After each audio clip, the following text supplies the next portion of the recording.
Ini tanda Brimob po helm atas, tanda apa? Tanda pijat, tanda pukul ini.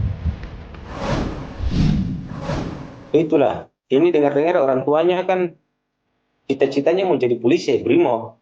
Tapi kalau saya si orang tua sih, ya kalau cita-citanya begitu kan ada berlawanan sama orang tua. Kalau saya tuh udah mau. Tapi kan dia ngomong sama, kemarin dengar sama orang ibunya seperti begitu.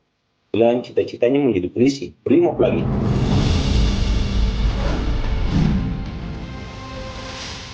Berapa lama itu terjadi ketakutan, kecemasan itu gimana tuh? Bagaimana hari-hari dilewati setelah kejadian? Banyak menjauhkan diri ke semua teman-teman. Terus banyak diam, banyak mengurung diri, banyak menyalahkan diri sendiri. Saya kira saya sudah memerintahkan kepada Kapolda, Kadipropam, ambil tindakan tegas, proses tuntas, beri rasa keadilan bagi keluarga korban. Dan saya minta informasinya, prosesnya transparan. Saya sudah perintahkan untuk diberikan tindakan berat-beratnya.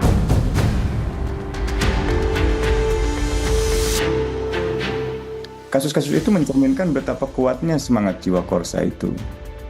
Dan ini juga memperlihatkan sekaligus lemahnya akuntabilitas di kepolisian. Karena selama ini tidak ada penghukuman yang setimpal. Kenapa seorang anggota Brimob berani melakukan tindakan yang pasti diketahuinya, disadarinya, bisa mengakibatkan cedera yang serius, apalagi pada seorang anak, bahkan kematian.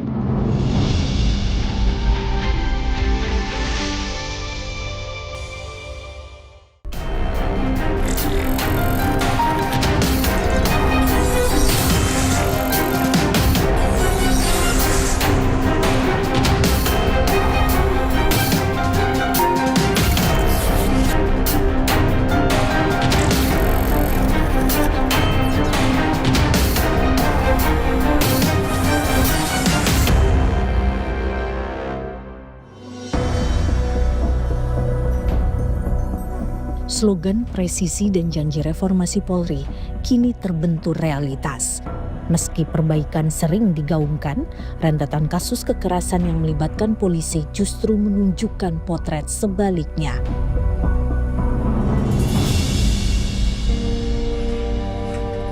Awan duka menyelimuti keluarga Rijik Tawakal, warga Tual, Maluku di hari pertama bulan Ramadan. Suasana sukacita dan hikmat awal puasa berubah jadi musibah yang tidak mungkin terlupakan.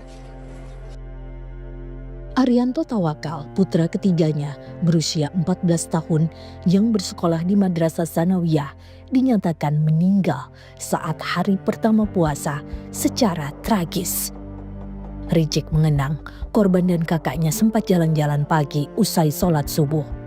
Usai pulang ke rumah, korban dan kakaknya meminta izin akan menggunakan sepeda motor ke suatu tempat, tetapi tidak diizinkan Rijik. Namun saat Rijik mandi, kedua anaknya ternyata memakai sepeda motor milik keluarga. Jadi saya masuk kamar mandi sekitar 10 menit, di kamar mandi saya keluar. Saya keluar tuh kakaknya datang, nangis-nangis. Itu saya baru tahu kalau mereka tuh keluar dari situ. Itu saya larang.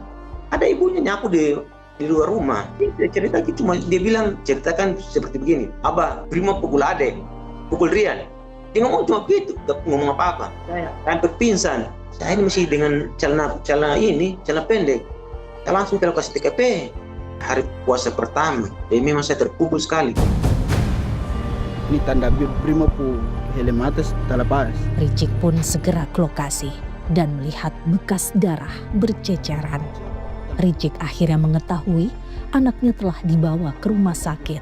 Saya ke lokasi, sementara nangis-nangis saya ke lokasi itu, ya, saya lihat darah di tempat TKP itu darah banyak. Saya bertanya-tanya di situ dibawa ke mana? Saya kira bawa ke rumah sakit yang terdekat, padahal dibawa ke kabupaten. Ke sana saya tanya, sampai sana ya anak saya lihat ya nangis sekali. Saya memang sakit hati dan saya sedih, baru campur amarah lagi.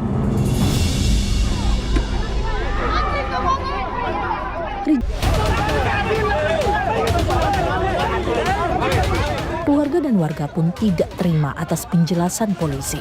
Warga mendatangi markas Brimob di Tual dan berunjuk rasa. Mereka menuntut pelaku segera diproses secara hukum. Kasus ini pun menarik perhatian dari Kapolri. Saya kira saya sudah memerintahkan kepada Kapolda, Kadif Propam, ambil tindakan tegas, proses tuntas, beri rasa keadilan bagi keluarga korban. Dan saya minta informasinya, prosesnya transparan. Saya sudah perintahkan untuk diberikan tindakan berat-berat. Menuai polemik, polisi pun memproses kasus ini secara etik dan menahan pelaku. Putusan sidang etik menjatuhkan sanksi pemecatan kepada pelaku Bribda Mesias Siahaya. Tidak hanya terkait etik, pelaku juga berstatus tersangka untuk kasus pidana terkait kematian korban. Pemberhentian tidak dengan hormat atau PTDH sebagai anggota Polri. Terhadap putusan yang disampaikan tersebut, terduga pelanggar atas nama Bribda Mesias Victoria Siahaya menyatakan pikir-pikir terhadap putusan yang dijatuhkan oleh majelis. Untuk berkas perkara telah selesai dan diserahkan tahap pertama kepada pihak Kejaksaan Negeri Tual tertanggal 24 Februari 2026 dengan ancaman sanksi pidana maksimal 15 tahun dan denda paling banyak 3 miliar.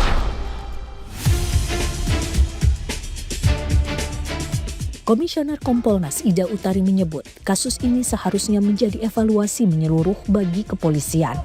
Ida menekankan takaran profesionalitas ketika polisi berhadapan dengan masyarakat. Peraturan Kapolri 01/2009 tentang penggunaan kekuatan. Bagaimana sih menggunakan kekuatan kalau anggota tersebut menghadapi sesuatu atau menghadapi situasi yang seperti tadi pagi yang dialami oleh Arianto tadi. Apakah perlu melakukan kekerasan? Harusnya tidak dilakukan seperti itu. Takdir tak dapat dihindari. Meski proses hukum tetap berjalan, nyawa korban tetap tidak bisa dikembalikan.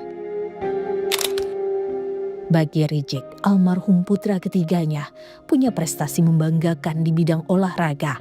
Tidak hanya itu, korban dikenal sebagai anak yang ceria dan tak pernah bermasalah di sekolahnya.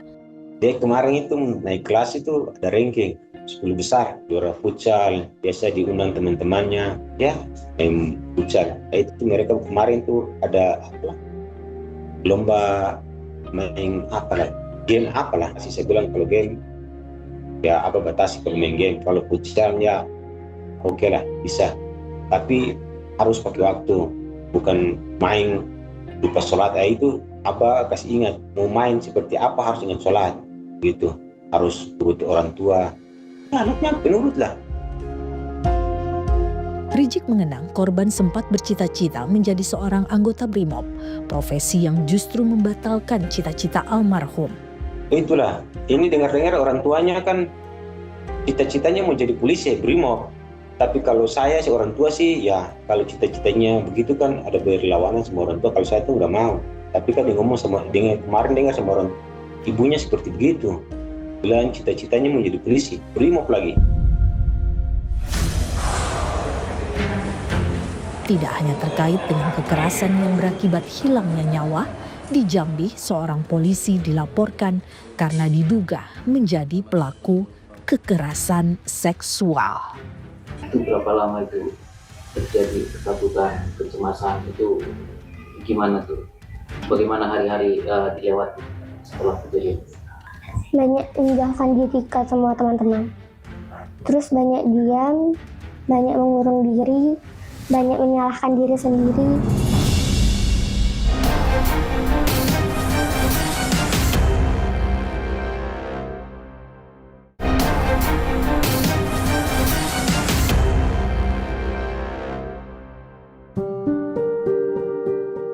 Kasus kekerasan seksual tak berjeda meski undang-undang terkait telah ada.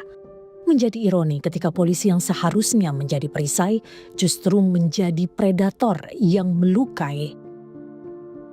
Bunga bukan nama sebenarnya, mengalami kisah pedih yang awalnya enggan untuk diceritakan.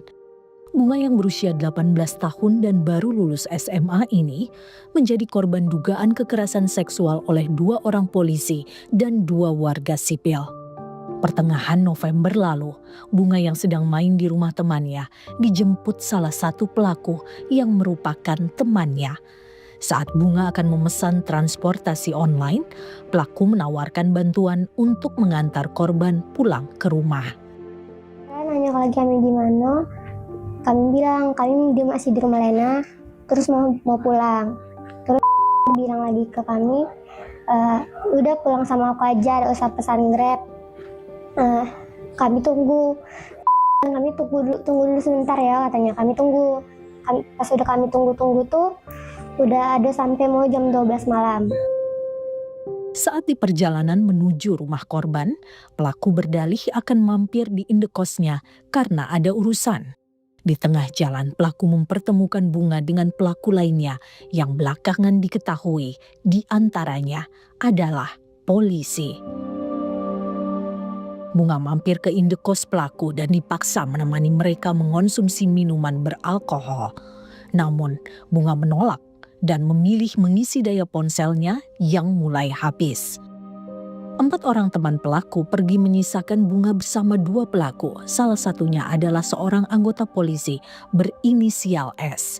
Disitulah para pelaku melakukan aksi kekerasan seksual terhadap Bunga. Takut dengan situasi saat itu, Bunga pun meminta bantuan teman pelaku. Bukannya membantu, teman pelaku bahkan ikut melakukan aksi biadab. Terus udah agak berapa lama sama si masuk ketawa, terus kami minta tolong sama dia malah senyum-senyum. Bukannya diantar pulang ke rumah, Bunga malah diantar ke tempat pelaku lainnya yang juga diketahui sebagai seorang polisi berinisial M. Di tempat kedua, Bunga menjadi korban ruda paksa dalam kondisi setengah sadar. Trauma mendalam menimpa Bunga. Ia takut menceritakan ruda paksa yang dialaminya dan memilih memendam luka. Itu berapa lama itu terjadi ketakutan, kecemasan itu gimana tuh? Bagaimana hari-hari dilewati setelah kejadian? Banyak menjauhkan diri ke semua teman-teman. Terus banyak diam, banyak mengurung diri, banyak menyalahkan diri sendiri. Rasa malu membuat Bunga hanya berani bercerita luka mendalam yang dialaminya kepada sahabat dekatnya melalui media sosial. Namun, komunikasi via chat itulah yang menjadi pembuka kasus ini diketahui keluarga Bunga. Kami SS, kami post, dan ada subuh-subuh mungkin kami ketiduran. Kakak kami membuka chat kami. Dia mungkin lihat story Instagram, terus baca chatan kami, jadi yang sama kawan kami tadi. Itu kami pertama kalinya dengarnya dia awalnya nangis-nangis. Jadi kami ikutin dia keluar, dia datangin ke orang tua kami yang lagi tidur kan. Keluarga Bunga pun melaporkan kasus ini ke Polres setempat. Di Polres, Bunga dan keluarganya diarahkan ke Mapolda Jambi karena orang tua menyebut di antara pelaku ada anggota polisi. Romianto, pengacara Bunga, membenarkan kondisi Bunga yang traumatis akibat perundungan. Bunga bahkan disebut keluarga memiliki kecenderungan untuk mengakhiri hidup. Tahunya dari kakaknya. Dia udah perubahannya kan drastis setelah dilakukan ruda paksa itu. Perubahannya drastis, curiga orang di rumah, kakak sama mamanya. Akhirnya dapat dari HP-nya itu ada dia mau bunuh diri, informasinya kan dari kakaknya itu kan. Kasus ini pun dilaporkan ke Propam Polda Jambi.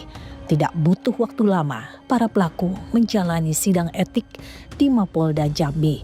Polisi menyebut para pelaku diberhentikan secara tidak hormat dan juga diproses secara pidana.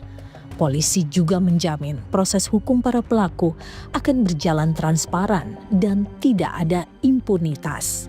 Kami atas nama pimpinan Polda Jambi menyampaikan kepada pihak keluarga, khususnya kepada korban, atas permohonan maaf yang sebesar-besarnya atas perbuatan yang dilakukan oleh anggota Polri yang terlibat dalam kasus ruda paksa. Polda Jambi, khususnya penyidik, tegas ya terhadap siapapun yang melakukan pelanggaran, baik itu pidana ataupun lainnya, dan akan diproses sesuai dengan aturan yang berlaku. Pengacara Bunga menuntut para polisi yang berstatus saksi juga diproses secara etik dalam kasus ini karena diduga membiarkan ruda paksa terjadi. Kita minta sebagai kuasa hukum saksi ini apa? Sampaikan perannya apa? Kenapa mereka bisa ditetapkan sebagai saksi? Nah, alhamdulillah informasi yang kita dapat dari Propam, yang 3 orang nih, artinya 3 orang yang ikut terlibat, akan disidangkan nih katanya.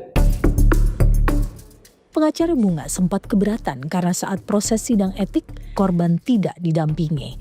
Padahal saat itu, korban dipertemukan dengan para pelaku. Itu kan kita kuasa hukum tidak boleh masuk nih, dengan alasan ini asusila. Sehingga kita tidak tahu nih prosesnya seperti apa di dalam.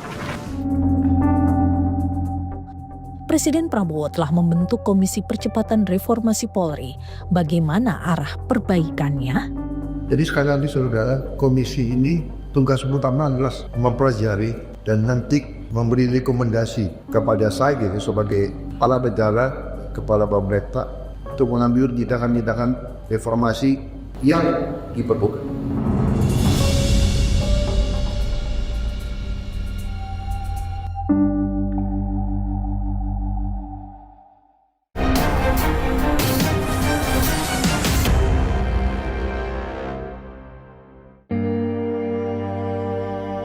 Rentetan kasus yang melibatkan anggota Polri menjadi alarm keras kepercayaan publik. Tidak hanya aksi kekerasan berujung penghilangan nyawa, tetapi juga kasus pidana lainnya termasuk ruda paksa. Padahal Presiden Prabowo telah membentuk tim Komisi Percepatan Reformasi Polri awal November lalu. Tim ini dibentuk salah satunya menindaklanjuti aspirasi saat unjuk rasa Agustus 2025. Jadi sekali lagi saudara, komisi ini tugas utama adalah mempelajari dan nanti memberi rekomendasi kepada saya sebagai kepala negara, kepala pemerintah untuk mengambil tindakan-tindakan reformasi yang diperlukan. Meski tim telah dibentuk dan masih bekerja, nyatanya rentetan kasus kekerasan hingga penghilangan nyawa yang melibatkan anggota Polri terus bermunculan. Lalu apa yang menjadi persoalan mendasar di kepolisian? Direktur Eksekutif Amnesty International Indonesia Usman Hamid menilai persoalan mendasar di kepolisian adalah adanya budaya pemakluman jika terjadi kesalahan atau masalah serius yang menjurus menjadi budaya kekebalan hukum atau impunitas. Kasus-kasus itu mencerminkan betapa kuatnya semangat jiwa korsa itu. Dan ini juga memperlihatkan sekaligus lemahnya akuntabilitas di kepolisian. Karena selama ini tidak ada penghukuman yang setimpal. Kenapa seorang anggota BRIMOB berani melakukan tindakan yang pasti diketahuinya, disadarinya, bisa mengakibatkan cedera yang serius, apalagi pada seorang anak, bahkan kematian. Nah, dengan mengetahui dan menyadari akibat dari perbuatannya, apakah ia lalu memutuskan untuk menghentikan, membatalkan niatnya, atau melanjutkan perbuatannya? Kalau ia membatalkan niatnya, maka itu artinya ia punya ketakutan akan adanya hukuman dari lembaga maupun hukuman dari pengadilan. Tapi kalau ia melanjutkan perbuatannya, itu artinya ia tidak takut akan hukuman. Dalam catatan Amnesty International Indonesia, sepanjang tahun 2025, kasus-kasus kekerasan yang dilakukan oleh anggota Polri mencapai 51 kasus. Usman menyebut, kasus pidana yang melibatkan kepolisian seperti ruda paksa di Jambi bukanlah yang pertama kali dan akan terus berulang karena biasnya penghukuman, pengawasan, dan pertanggungjawaban. Menurut Usman, penanganan perkara dan potensi bias di tubuh Polri perlu diperketat melalui pengawasan eksternal. Itu bukan pertama kali terjadi gitu, dan itu bisa berulang karena tidak adanya penghukuman. Saya kira ke depan harus adalah penguatan sistem pertanggungjawaban di kepolisian. Irwasum, Propam itu harus diperkuat. Tapi juga pengawasan eksternal jauh lebih penting. Karena biasanya pengawasan internal, pengamanan internal itu bisa sangat bias, sangat subjektif karena menyangkut mungkin anggotanya, menyangkut seniornya, menyangkut seangkatannya. Berdasarkan Peraturan Presiden Nomor 17 Tahun 2011, secara eksternal, fungsi pengawasan fungsional untuk meningkatkan profesionalisme dan kinerja Polri diemban oleh Komisi Kepolisian Nasional atau Kompolnas. Sayangnya, Kompolnas masih meletakkan diri seperti badan yang tidak independen, seringkali menyuarakan perspektif kepolisian, dan secara anggaran masih menyatu dengan kepolisian. Demikian pula Sekretariat Kompolnas berada di lokasi kepolisian. Jadi ke depan harus ada pemandirian Kompolnas dan penguatan wewenang Kompolnas, termasuk pemandirian independensi dari anggotanya. Sementara Komisioner Kompolnas Ida Utari mengatakan yang perlu diperkuat adalah pengawasan melekat dari atasan. Polri perlu membentuk perilaku anti kekerasan sejak anggotanya mengikuti pendidikan. Pengawasan melekat itu wajib dilakukan oleh atasan. Siapa pada saat itu satu regunya, yaitu yang bertanggung jawab juga. Dia harus mengawasi meliding anggotanya dengan baik. Dan yang tidak kalah penting sebenarnya adalah di lembaga pendidikan. Kini, ekspektasi publik melampaui sekadar sanksi etik dan mutasi jabatan. Tanpa langkah hukum yang transparan dan pembenahan sistemik, jargon reformasi Polri hanya akan menjadi barisan kata tanpa makna di atas kertas, sementara jurang kepercayaan rakyat semakin dalam menganga. Arah reformasi kepolisian itu sebaiknya ke arah reformasi depolitisasi dan dekomersialisasi institusi kepolisian. Depolitisasi itu artinya hentikanlah praktik menggunakan kepolisian untuk tujuan-tujuan politik partisan, khususnya untuk pemerintah dan partai-partai politik. Dan sebaliknya, di dalam kepolisian juga sebaiknya akhirilah cara berpikir politik bahwa kalau tidak berpolitik seolah-olah kepolisian akan dikesampingkan. Fokuslah pada tugas-tugas utama kepolisian, perlindungan dan pelayanan masyarakat. Yang kedua, dekomersialisasi. Dekomersialisasi ini mengakhiri praktik layanan kepolisian yang berbayar atau yang kerap kali diidentikan misalnya dalam proses penegakan hukum dengan makelar kasus atau makelar perkara. Jadi sehingga perkara jual beli di dalam proses penyidikan. Nah yang terakhir tentu saja kembali ke penguatan sistem akuntabilitas.